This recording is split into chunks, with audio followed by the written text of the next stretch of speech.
Hi, I'm Dillon. And I'm Ryan. Today we are being bad readers because we are judging books by their cover. Yes, we are.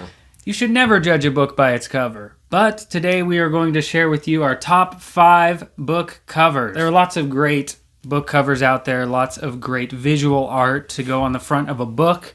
We're just going to share with you some of our favorites. The first one I want to talk about is a book called The Loneliness of the Long Distance Runner by a British writer, Sillitoe. If we can find it, we're going to put the name of the artist who designed the covers up on the screen and some links to their work down in the description. These are books I have in my collection, but I just don't have them with me, so I'm going to put up the artwork really big. This one is the first version of this book I read from Vintage International. This is not my favorite book cover design, actually. This is the first way I read it, but then when we went to Oregon and we went to a place called Gold Beach Books. Yeah, I think I have your copy of this. Did I give it to you? Yeah, it has like orange on it. No, that's a third one. Oh, okay. I picked up one for myself that looks like this. Oh, yeah. I've seen that. Yeah, this one is from Signet. I already had this book in my collection, but when I saw this cover design, a little hardback copy of it, I just had to pick it up for my collection simply based on the cover art. It's one of my favorite designs. It's an original painting, I'm pretty sure, with the runner and then the industrial city across his vest there, or running tank top, whatever you want to call it. And it fits the collection of short stories really well because it's not just the running story, but also stories of industrial England. My first one here, I did bring mine. I just picked from my collection that I had. It was easier than trying to Google books I've ever read. I don't know. Sun Under Wood by Robert Hass. Now, this is a real painting that exists. And it's right on the back here, so I'll just say it here. It's Red Sun by Arthur G. Dove. And I don't know, it's a good... I really like when a cover can really set the tone pretty well for what's in the book. And so a lot of these picks are for that reason. My next one is Hardcore Zen, Punk Rock Monster Movies and the Truth About Reality by Brad Warner. Brad Warner is a ordained Buddhist monk, but he's also a guy from Ohio who used to play in punk bands, bass guitar, and then he moved to Japan to work for a company making monster movies similar to Godzilla, where they have the big guy in the costume, but it was called Ultraman. Anyways, this book I really liked. It was the first book by him that I read, and this design in particular was not the first edition of the book. The first one has like a punk venue bathroom with a toilet in it and everything. But this was the copy of the book that I found when I first found it that includes a new afterword.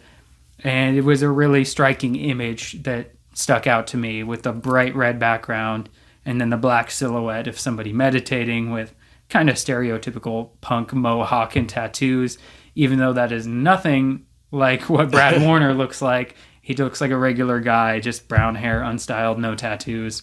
But it fits the vibe of the book, like you said, very striking image, so I like that one a lot. My next one is actually The Prestige by Christopher Priest.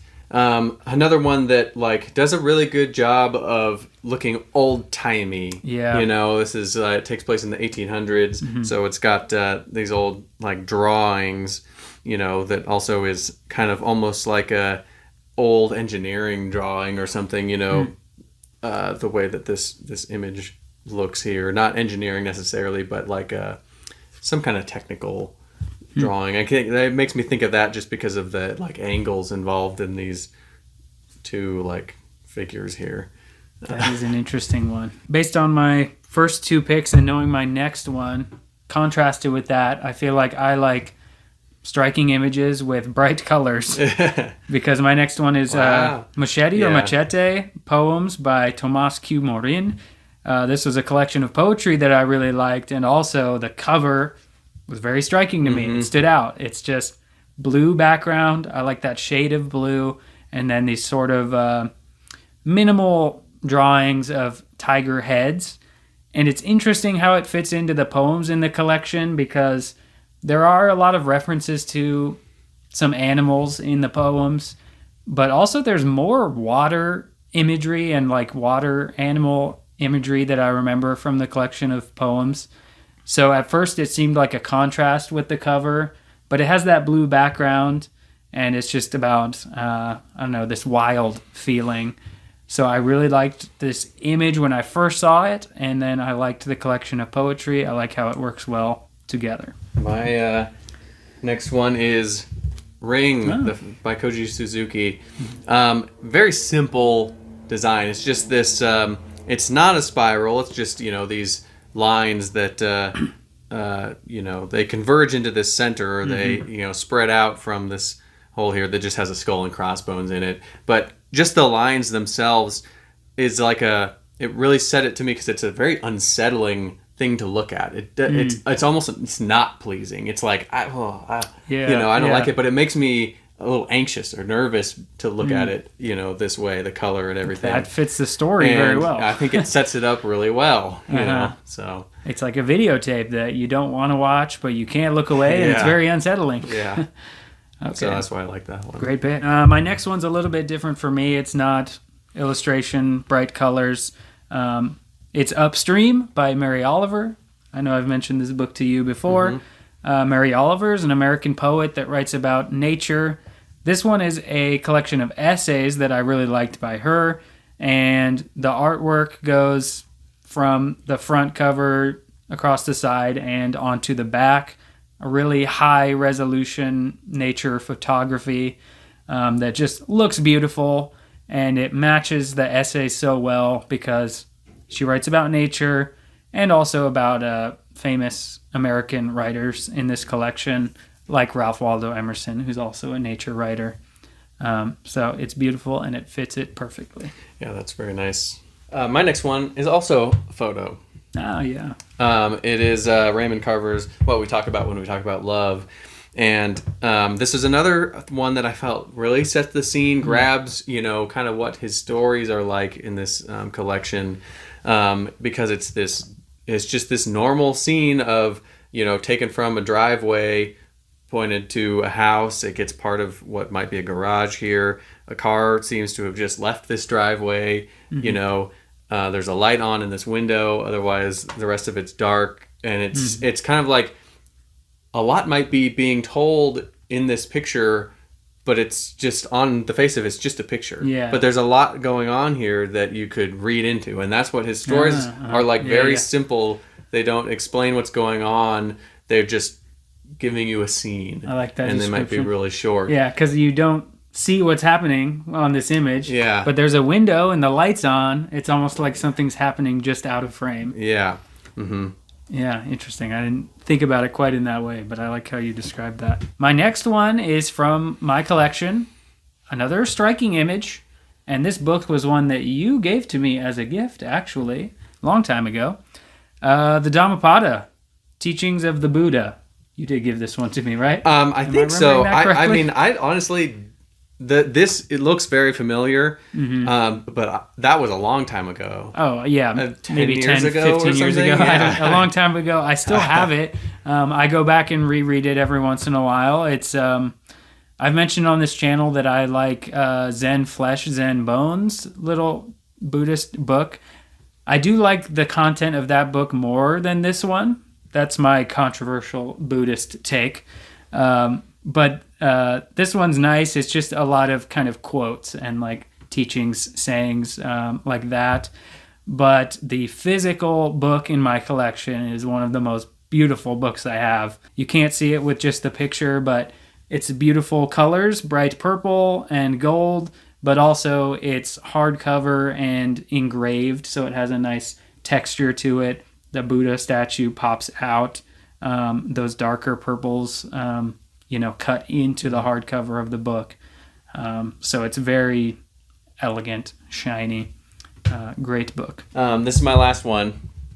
And it is actually one that I picked up used, and the dust cover, or that's what it's called, right? Dust the jacket, jacket? the book jacket. Yeah, the jacket was gone already, but I picked it up because I really liked. This is one that is striking. And that's mostly why I liked it, is because it's so bright. I mean, it is black and white at the top though, and moves Fades down into into color, that kind of. bright color. And this is Lisey's story by Stephen King. It doesn't even say that on the It doesn't front, say right? it on here because there's supposed to be the jacket over it. It just says baby up here and says baby love down here, which is baby love is what the main character calls. Well, the husband calls as well. The wife is kind of the main character, Yeah, I would say like that from too. the point of view of this book. But her husband has this like dream realm that he like goes to so that they can connect there too. and- She tries to get there. yeah, and that's what this is here. Yeah. Do you happen to know depiction of- what the dust jacket looks I don't. like? I've never looked it up. I don't know what it looks like. I wasn't worried about it. I had already read this book when I found this, and it's one of my favorite Stephen King's books. And I have a different copy, and I've actually not read this copy. It's for the visual element. It's for the visual element. I keep this on display. I like that one a lot too, and I'm surprised like they would hide that under a dust jacket. I Is know it a what little could be secret? on the jacket that, maybe it's the same thing, only it has could the be. titles on it instead of Baby Love, or something. Or it's something like kind of Or it's boring, like, it's boring, you know? it's the real world, and then underneath exactly. is the, This is like a hidden secret for the reader. Mm-hmm. Yeah, very cool. Okay, those were our top 5. Those are some of our favorite book covers. I wanted to share just one honorable mention, mostly for the story behind it. The book is called Fault Lines by Emily Itami. Striking image, yeah. Mm-hmm. I think this one's beautiful. Shout out to this visual artist. It has a cityscape in the background and some cherry blossoms in the foreground, and the book is beautiful. The reason I wanted to mention this one is because I want us to end this on the note of don't judge a book by its cover. not a good book. I did not like this book at all. This was a new release a few years ago, and sometimes I write book reviews for new releases. So through a bookseller, through the publisher, I get a list of a lot of new releases, and I pick some that sound interesting to me. I get a copy from the publisher to read and review. And this one I picked mostly because of the cover. I thought, that looks beautiful. I want to read that book. And so I read it, and I did not enjoy it at all. It's supposed to be a drama about marriage, and it even compares it to Murakami. The little blurb on the front says the perfect marriage of Sally Rooney and early Murakami. I've never read Sally Rooney, but I did not like this book at all. I don't recommend it, but I still think the cover art is beautiful. So I think the artist did a great job. Yeah. And probably helped sell some copies of that book. Yeah. Yeah, so those are our picks for our favorite book covers. What is your favorite book cover? Leave a comment down below, and maybe we'll check that out. Yeah, and if you want to see some other book covers in person, you can buy some of our books and look at those covers. Yeah, this is what they look like. You can find the links down in the description if you want to order a copy. I think my books are better than how their covers look, so please don't judge them by the cover. Yeah. Mine are kind of understated. I wasn't going for something striking. Yeah, but I think mine are too. Yeah, so don't judge books by their cover. Just read our books. Read our books and then appreciate the covers if you so choose. Yeah. So thank you for watching. You can click another video now. Thank you. Bye.